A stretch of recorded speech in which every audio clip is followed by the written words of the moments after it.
Talofa lava, whawhelo i atu, mā lo le soifua manuia. O si mai le whawhonga e le whaapuponga lona lua o talala tamai o le COVID-19 mo te ngata Samoa i New Zealand.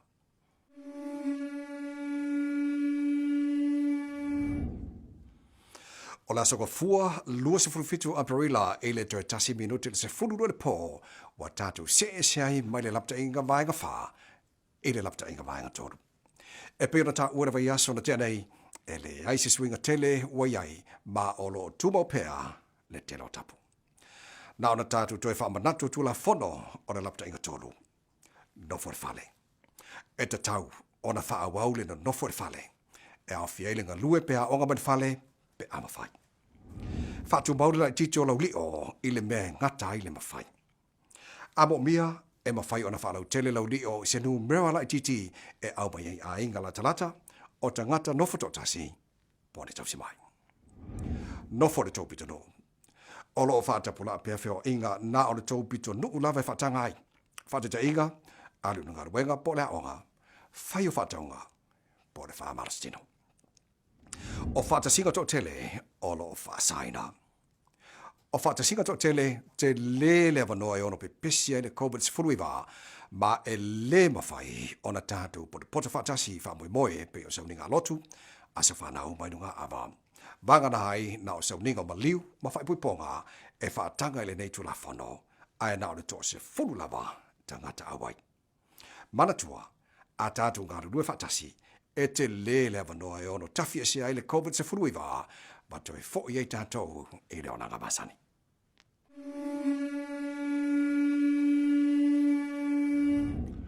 Whaatalo whātul mai moanga Samoa le so, o lo ingoa Dr. Cyril Fuatai mo te whainga luenga Beta Drive Doctors i Aukilani. Il vai asa luma nei, tātou te sei full numero tolu il puipuinga ma COVID-19. O le am whai ona e mafuta malo a inga whalawa i tele, ni wono fo ese, ai le sili atu le to lima le to ono to potpatonga. A whai o e savali pe toleni, whatangaina neilo o atu i whafulu vai nu e te nofo ai, mo lo wha malo stino.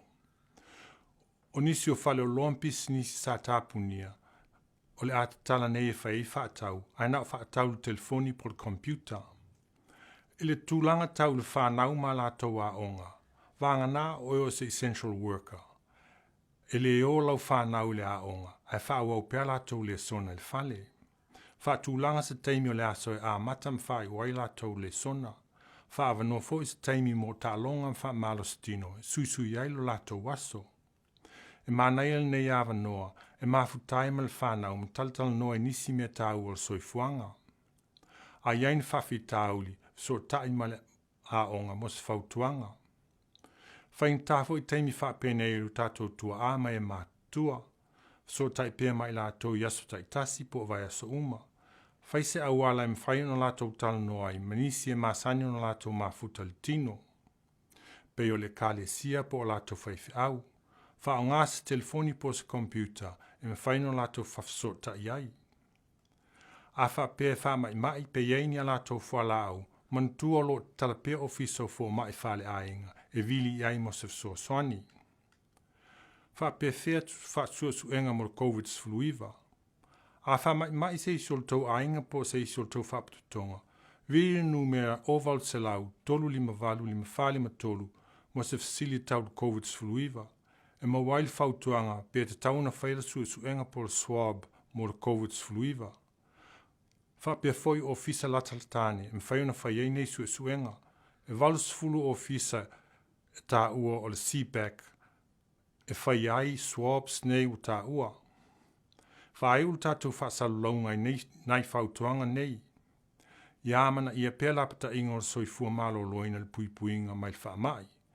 Tu mau yo o tau a inga po whapaputonga masani, e mwhaiona whio a i mo whi au tau, a aua leo mau.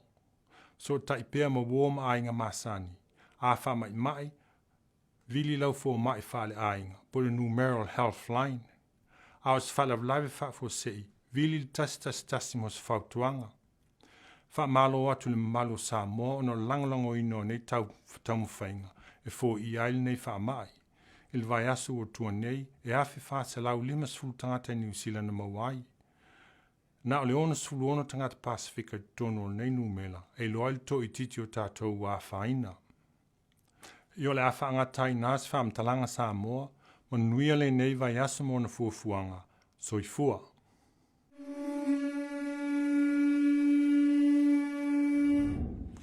O se Lipoti lata maile nei, maile matanga wenga wa onga. Bombole atu whaftai te le lawa matanga wenga i te ngata Pasifika o mātua mai o lo ma aia whanau i le tofiso swani awa onga mai whanau whale.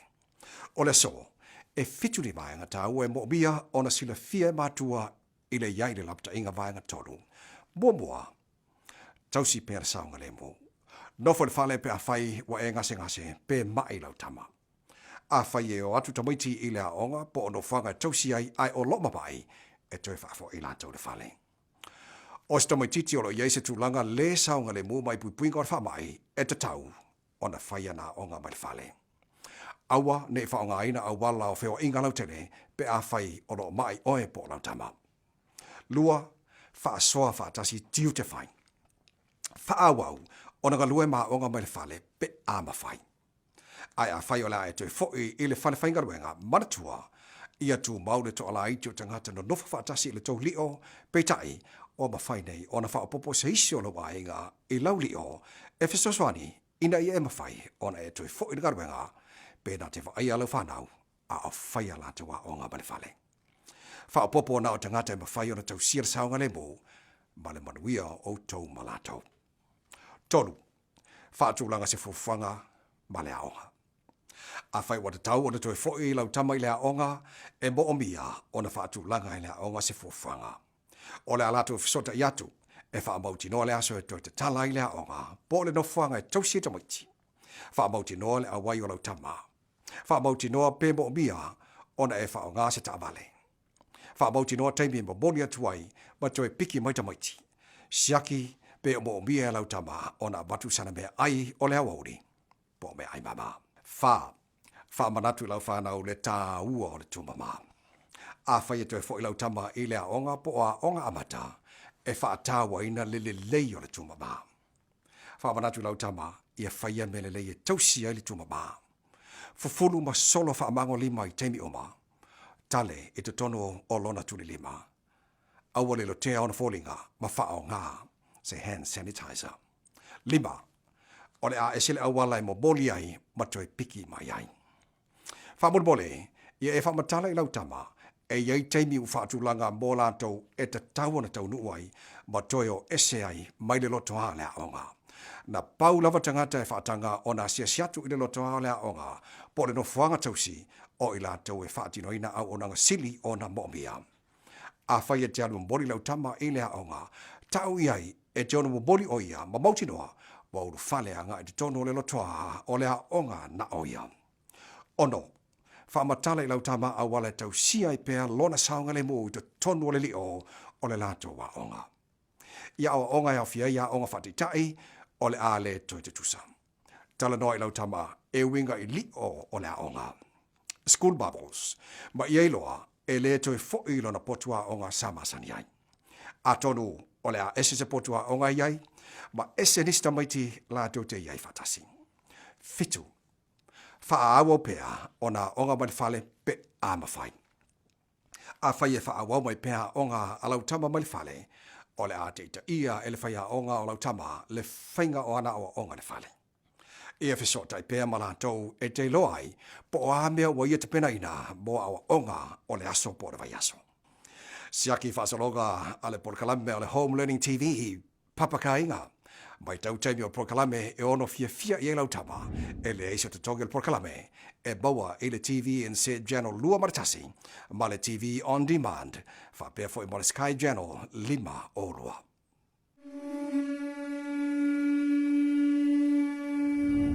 E le whaingo fia mo a inga o na whaanofo e sea i o lato whale e le teimi o le tapu o le COVID-19.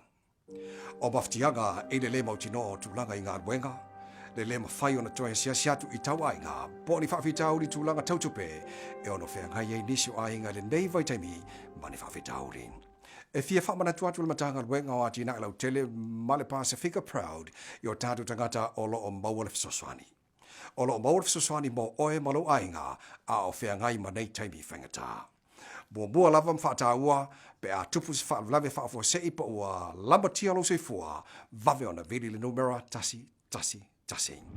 Lua, a whai o mo mielo a inga se fisoswani o lo o iei whaalapo tonga a le Pacifica mo tangata i so se vaipanoa o New Zealand. Wawa o ina le leia fisoswani atu i a inga o lo o whea ngai masawanga i tono a inga. Mo se au nanga lata ia te oe tangai i le www.pacificaproud.co.nz. Kilikil tap service providers o le a au mai ei le lisi o au nanga umalava a maua lo se au nanga o e mana o mia vili ai e whaatala noa se mea o e mana o mia. E mawhai fo i ona e vili le o Varselau Family Violence Information Line o Varselau whali maono. E le whailoina whalau e tele nei telefoni. Ma e mawhai le au nanga fisoswani on au mai a te oe whamtalanga ma fiso tai oe i isi au nanga e talawhengai. O le telefoni helpline e tautua mo le fituasa o le vaiaso mai le iwa le tai au e o le se fulutasi le po. Ai baratua a whai o se whana lave whafo sei vili le tasi. O ela ngona le popole fefe ita po ua le mautonu foilo mafau. Se tātu wa ai i mea e mawhai ona e puneina. A amata on e ita se tasi wha o ngala sangani e wha. Ta ofi se i toa file mu o le ngona ai awal wha o atu fuara wita i stangata. Lua, la asau stepuanga i tua ma maa nama i tonu. Tolu, ia toa file mu lau mafau ma mara dunatu po le a lau ngai o inga leo le a whai. Wha, so se ngai o inga te whaia mana tua le hanga lei ma le wha alo. E fisoswani le pokalame le va catch yourself i a inga Pacifica, ina ia whaatu ma wina pea la tu maftanga ma le va whelo ai. Ai maise lava i nei taimi o le COVID-19. To e tulita mai le vaiaso asau, e te silifia i le te leo nisi au i li linga tili mo oe. Tangai i le www.leva.go.nz mo nisi o whamtaranga.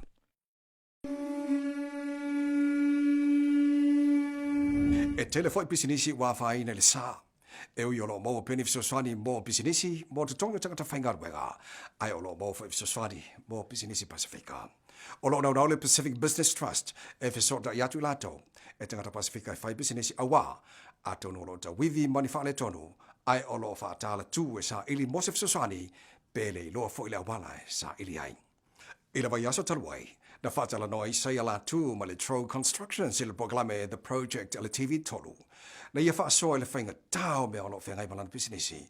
Ai mai se, o ne tō tele tangata Pasifika o lo ia whainga ruenga ina. Wa ia matua manao e toi a matala tōnga ruenga. O le te mai taita halo lau lo New Zealand Beatrice whamina o lo ngalue nei i le Pacific Business Trust. Ma wa ia una ia pisinisi Pasifika ina ianga iatu mo se fisoswani. E mawhaiona e whaafsota i le Pacific Business Trust i le o Varselau, lua fitu lima lua ono. Manatua, awa te no whai nei e misia i awanoa, tarosanga mo se fisoswani. No foi lunga o le fala, usi matati o peti, no foi lunga o le fala.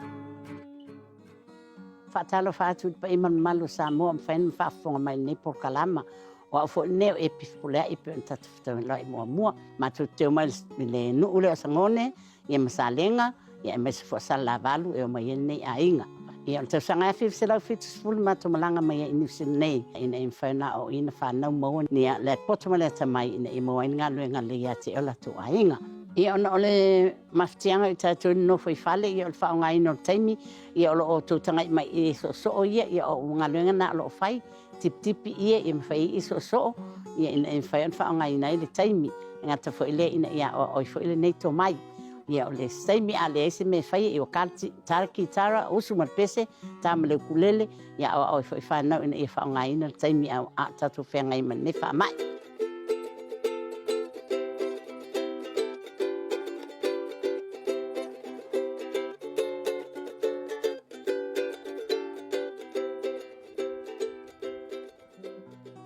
I manuia whaasausau ngō lea whiawhi Samoa, tō whaa soifua.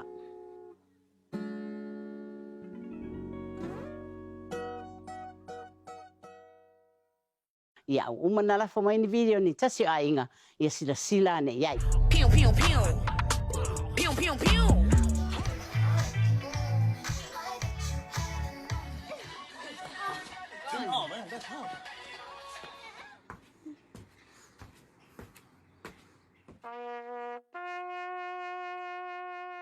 Break time. Stay home.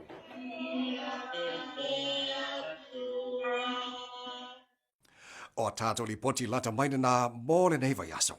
Wha moe sa wha whiwhina la au tō mai moa, palau wha whunga mai. Tū mauri saunga le mō, anga le lei mālo whai so se tasi. Tō e wha whunga mai le vai aso fau, mōle sia tātou Lipoti, o le COVID-19, mōle mamalo Samoa ai New Zealand.